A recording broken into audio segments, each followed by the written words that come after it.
If we don't have free speech, then we just don't have a free country. It's as simple as that. If this most fundamental right is allowed to perish, then the rest of our rights and liberties will topple, just like dominoes, one by one. They'll go down. That's why today I'm announcing my plan to shatter the left-wing censorship regime and to reclaim the right to free speech for all Americans. And reclaim is a very important word in this case because they've taken it away. In recent weeks, bombshell reports have confirmed that a sinister group of deep state bureaucrats, Silicon Valley tyrants, left-wing activists, and depraved corporate news media have been conspiring to manipulate and silence the American people. They have collaborated to suppress vital information on everything from elections to public health. The censorship cartel must be dismantled and destroyed, and it must happen immediately. And here's my plan. First, within hours of my inauguration, I will sign an executive order banning any federal department or agency from colluding with any organization, business, or person to censor, limit, categorize, or impede the lawful speech of American citizens. I will then ban federal money from being used to label domestic speech as mis- or disinformation. And I will begin the process of identifying and firing every federal bureaucrat who has engaged in domestic censorship, directly or indirectly, whether they are the Department of Homeland Security, the Department of Health, Human Services, the FBI, the DOJ, no matter who they are. Second, I will order the Department of Justice to investigate all parties involved in the new online censorship regime, which is absolutely destructive and terrible, and to aggressively prosecute any and all crimes identified. These include possible violations of federal civil rights law, campaign finance laws, federal election law, securities law, and antitrust laws, the Hatch Act, and a host of other potential criminal, civil, regulatory, and constitutional offenses. To assist in these efforts, I am urging House Republicans to immediately send preservation letters, and we have to do this right now, to the Biden administration, the Biden campaign, and every Silicon Valley tech giant, ordering them not to destroy evidence of censorship.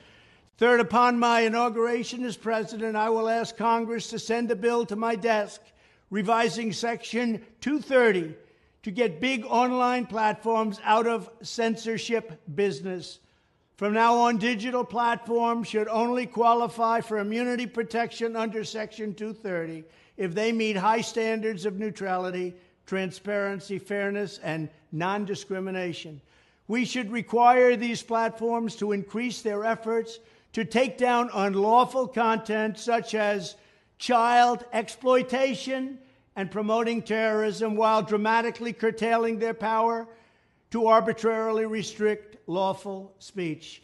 Fourth, we need to break up the entire toxic censorship industry that has arisen under the false guise of tackling so-called mis- and disinformation. The federal government should immediately stop funding all nonprofits and academic programs that support this authoritarian project.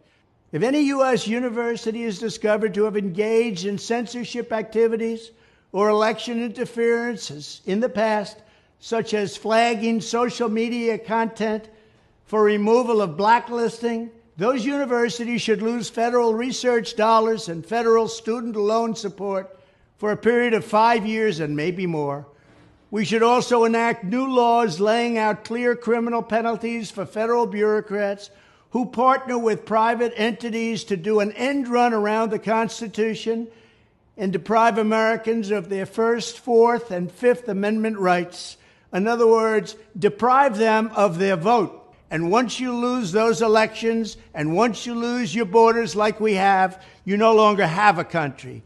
Furthermore, to confront the problems of major platforms being infiltrated by legions of former deep staters and intelligence officials, there should be a 7-year calling-off period before any employee of the FBI, CIA, NSA, DNI, DHS, or DOD is allowed to take a job at a company possessing vast quantities of U.S. user data.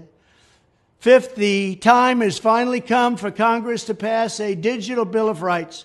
This should include a right to digital due process. In other words, government officials should need a court order to take down online content, not send information requests such as the FBI was sending to Twitter.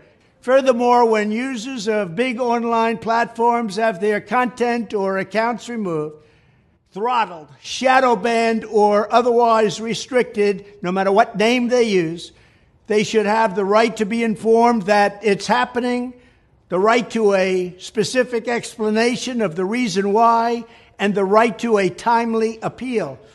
In addition, all users over the age of 18 should have the right to opt out of content moderation and curation entirely and receive an unmanipulated stream of information if they so choose. The fight for free speech is a matter of victory or death for America and for the survival of Western civilization itself. When I am president, this whole rotten system of censorship and information control will be ripped out of the system at large. There won't be anything left. By restoring free speech, we'll begin to reclaim our democracy and save our nation. Thank you, and God bless America.